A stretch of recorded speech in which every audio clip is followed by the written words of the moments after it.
So, so today I would like to start with the Russian formalism. Okay, the present topic for the day is Russian formalism. Please project the file. Make the presentation. Start the presentation.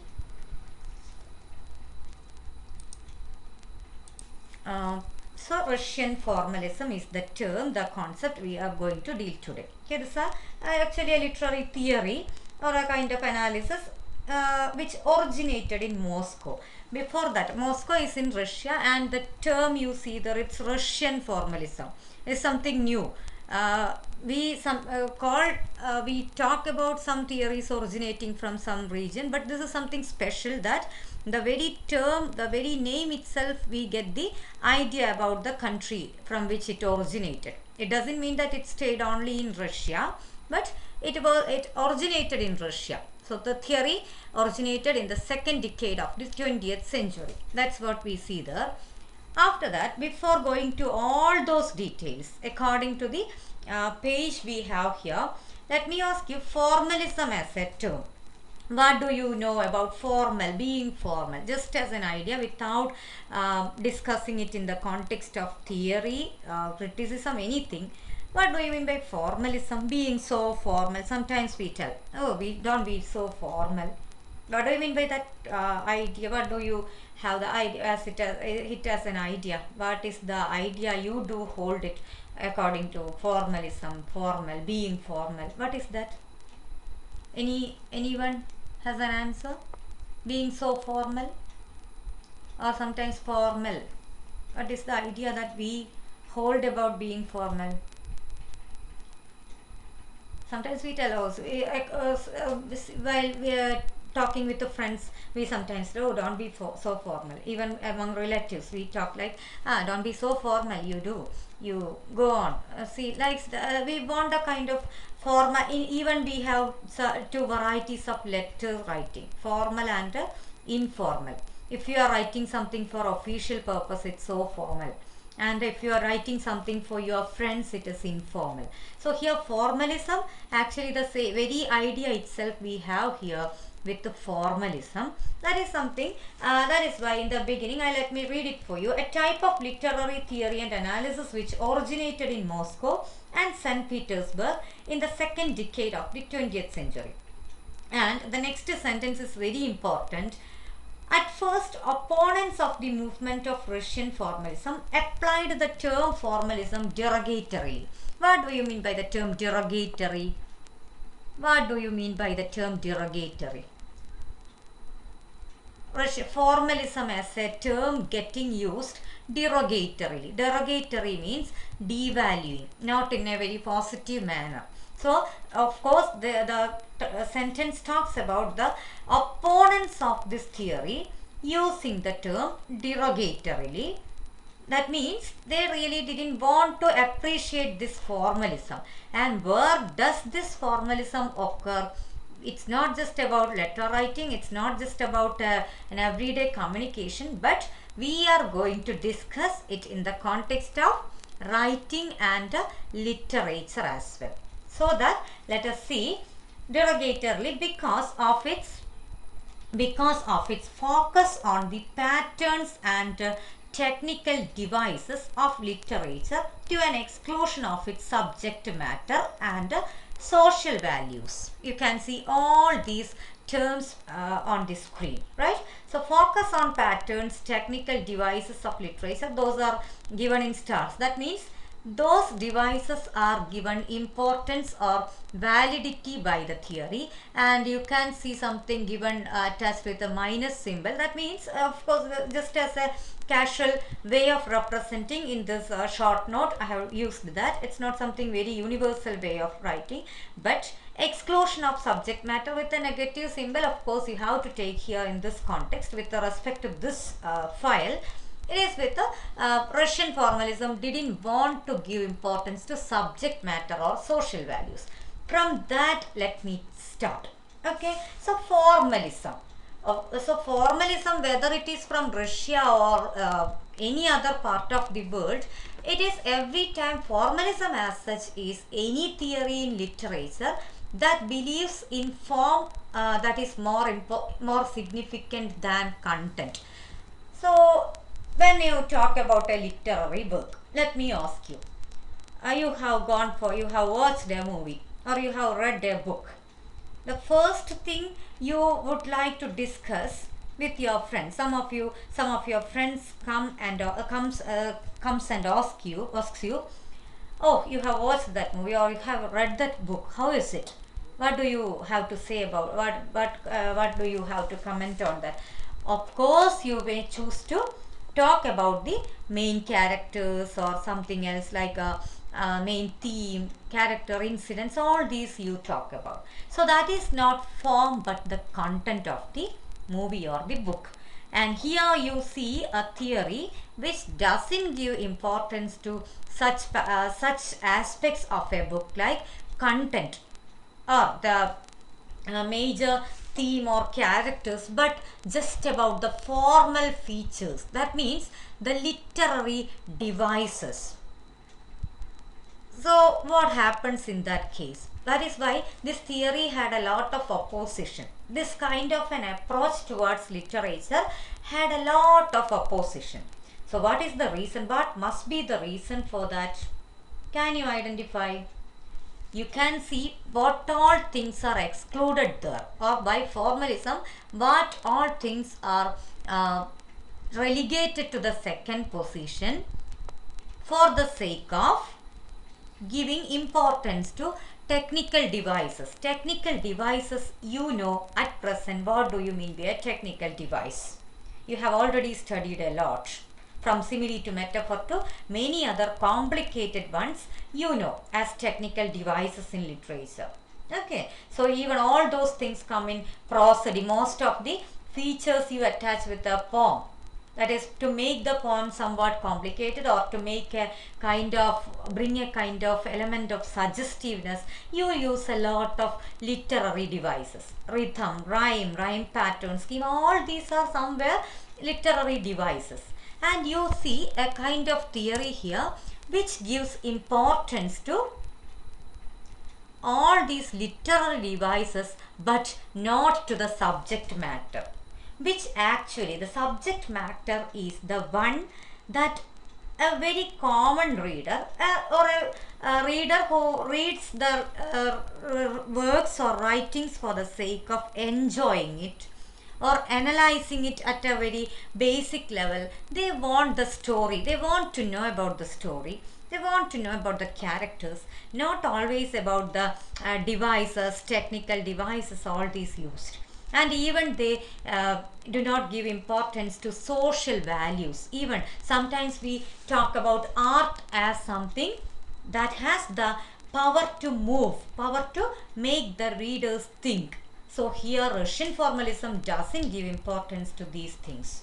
So that actually that theory, that kind of an approach to literature did have or had to find a lot of oppositions in the beginning. So formalism as such, I tell you with respect to the term itself, on behalf of the term itself, formalism, of course, as we mean like we are very formal, we are not so informal. Very formally you are presenting literary works with a lot of devices, very pattern wise writing, everything, but you are not really concerned about the subject matter.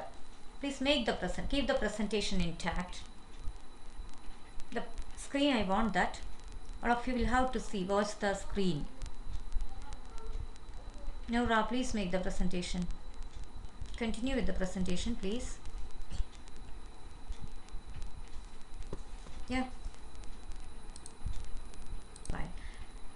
So here again formalism, that is why actually this term was in the beginning used very derogatorily. That means in a very negative manner because of its focus on the patterns and technical devices of literature to an exclusion of its subject matter and social values. That is why we expect art to give promote a lot of social values, okay, but that is at a loss here, at a stake here, because you are giving too much of importance to some technical devices. If you have a lot of rhyme scheme used in a very perfect manner, if you have used rhythm or any other devices, a lot of metaphors or any many other devices, you know, nowadays synecdoche from many devices, if those are used in a very perfect manner and the subject matter is very invalid, even then there is a tendency on the part of, or there was a tendency on the part of Russian formalism to validate that work, to appreciate that work. But later, after a few years, it became a neutral designation. Because with Victor Sklowski, we see some major figures in this area.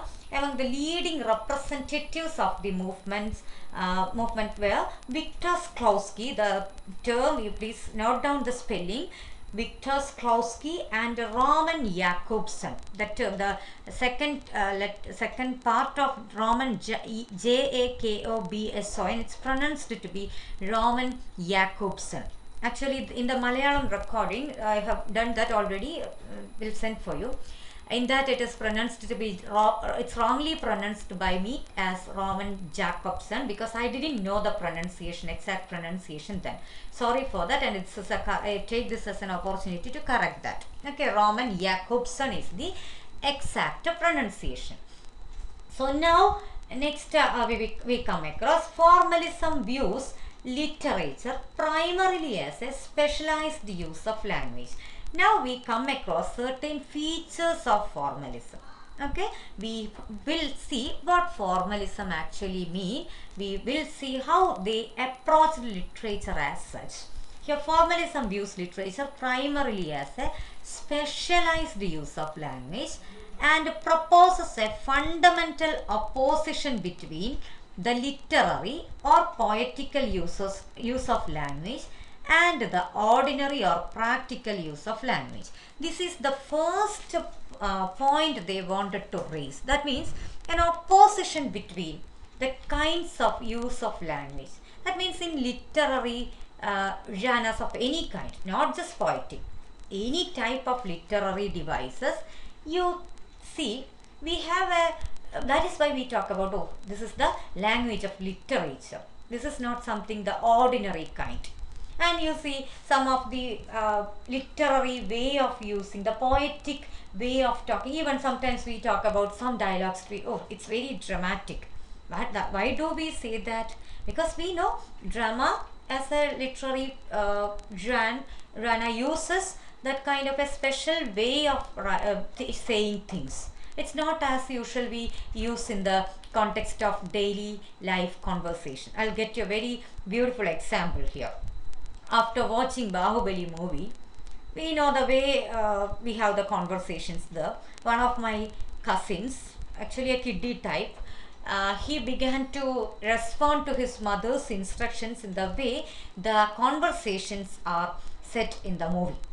Okay, so whenever his mother told him to take a glass of water, just think he begins to tell, okay, Uttaravu Shirasavahikunnu Rajamata instead of that he uses his mother's name. So this is the difference between the ordinary language and poetic or literary language. We never make use of that. Common people do not use that. So the formalism tells that this difference is of course there. Some people may tell that no difference is there, but this theory really wants to assert that such a difference is there. Literature as such, it uses a specialized way of language, specialized kind of using language we can see in literature. So we formally use it, and the formality, how does it come with all these literary devices they see. So we know practical or ordinary language, we do not have to have a description, because we all use that. Practically, we use it without much complications. We make the matter clear with immediate effect, without having all these prevaricating, means unlikely stuff. See, you are prolonging the speech if you are making it so formal. Normally, in ordinary speech, we do not do that. Okay. And what is the next point you get there? Ordinary is to communicate the auditors a message. Normally, our usage of language, the purpose is to communicate. Okay, communicate to auditors a message or information by references to the world existing outside of language. Normally, we talk about something which we all are having access to. The person knows something. So if I tell you to take a piece of chalk while conducting the class, you know what chalk is. You know how to from where you have to get, from where you can get it. So the persons can do according to the instruction. So the external world which we all are aware of, you can do, or you can communicate according to the available resources. But here it is about a special kind of using language, and that is possible most often in literature, literary writings. So poetic as a representation for the genres in general. Any poetic, any type of genre can you make use of such special way of representing things. The ordinary things itself, they are representing in a special manner. So here, in contrast, it conceives literary language to be self-focused, in that its function is not to convey information by making extrinsic references, but to offer the reader a special mode of experience by drawing attention to its own formal features. It's a very important point you have to. So literary language, they are not in a hurry. Literary people, creative people, they are never in a hurry to make you get the points at ease. Oh, my readers, they have already chosen to read my book. So let them understand everything at a stretch. In one reading itself, these poor people should get all that what I meant. There is no such compulsion or no such an attitude on the part of any writers you can expect, because they do not want that. They are not going to communicate something factual. It's not as urgent as a newspaper report. Just think about COVID-19 update. Just think the way the media, they decide to report next day onwards in a very poetic language. About death, they make 20 minutes of discourse, a very lengthy discourse. So that is as beautiful as life. That is something which is necessary. All these, after that, just think about the media reporting today. Five people have passed. Five people passed away, or five people.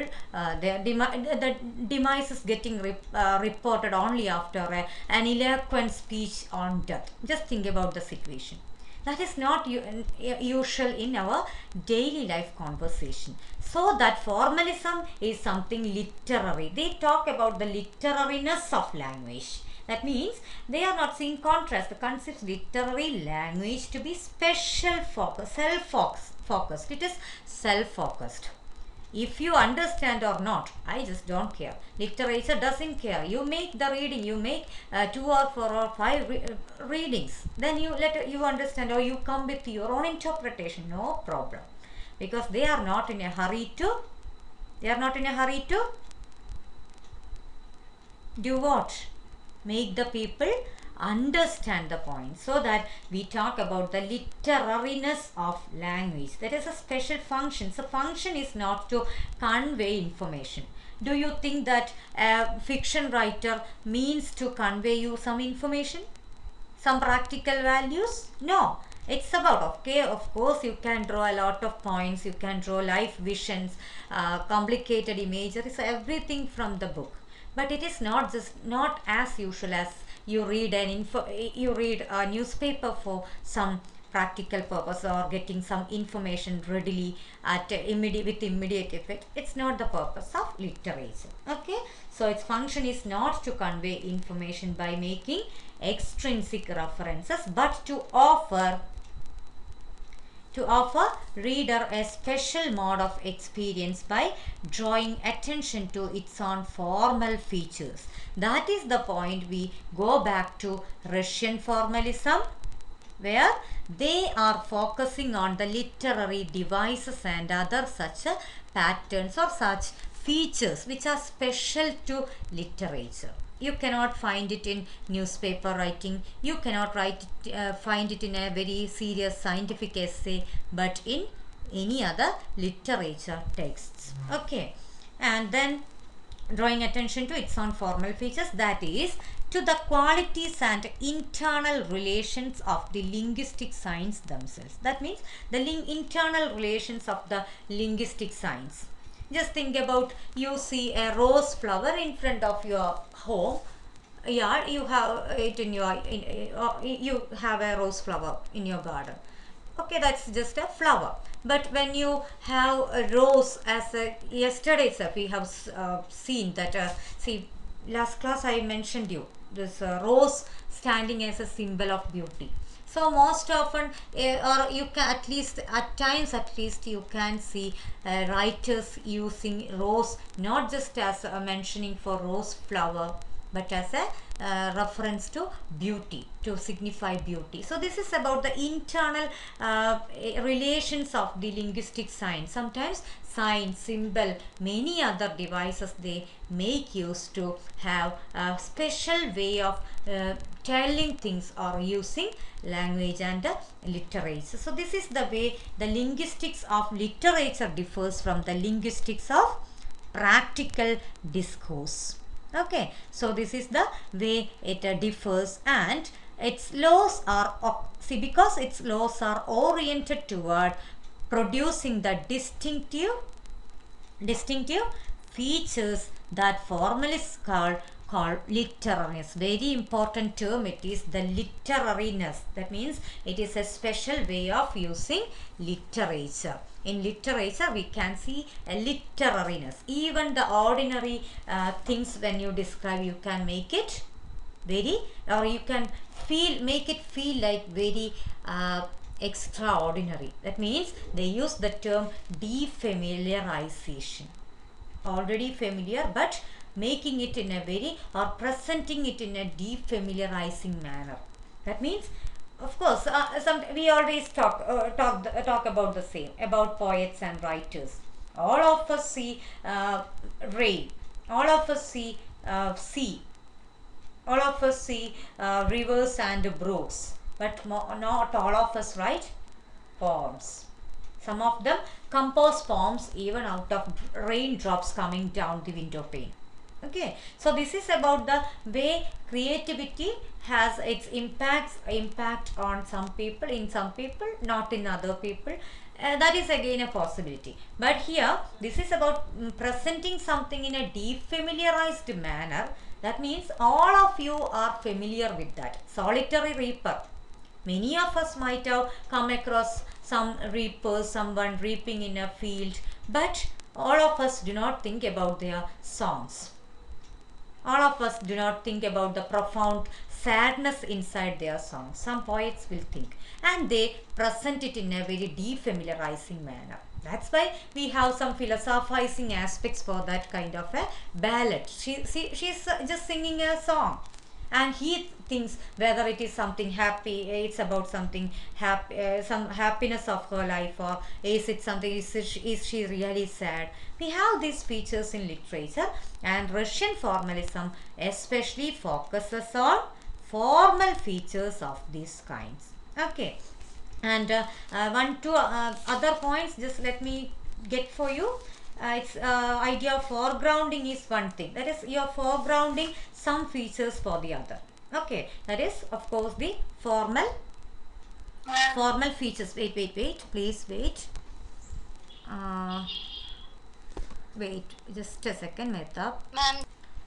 Yeah, so foregrounding, one idea is about foregrounding, second one is about the literariness, which I have already told, and the third one, it is about defamiliarization. Of course, presenting something which already we know, but we are habitualized to it. Oh, every day I see this raindrops or any whatever river, the river near my home, I see every day. So what's so special about it? But some people may write a lot of poems about the same. So this is the way we have a habitualization. We are coming out of that habitualization. What do you mean by habitual? Habitual, you are used to that habit. You are used to something. and you are out of this. I will read out a very beautiful quote for you.